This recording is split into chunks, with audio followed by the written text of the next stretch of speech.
Welcome to our channel. Today we how to restore robots.txt for Shopify and avoid indexing issues. Easy tutorial step by step clearly. To restore the robots.txt file for your Shopify store, start by logging into your Shopify admin panel. In the left-hand menu, click on Online Store. Then, select Preferences from the drop-down options. Scroll down to the Search Engine Listing Preview section. Here, look for a link or button that mentions Edit Website SEO. Next, click on it to access the search engine optimization settings. Now, locate the section labeled robots.txt file or similar. If you need to restore or modify this file, it may require a third-party app or custom code. Visit the Shopify App Store and search for robots.txt. Choose an appropriate app that fits your needs and install it.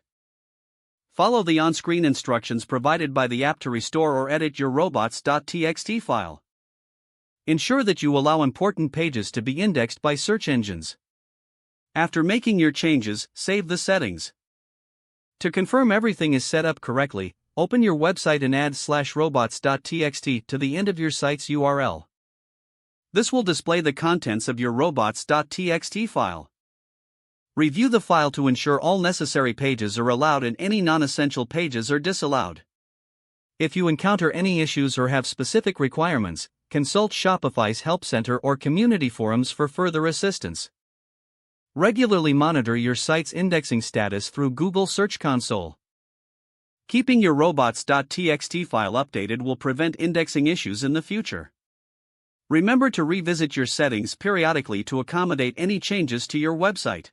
If the page does not load, refresh the browser or try again in a private or incognito window.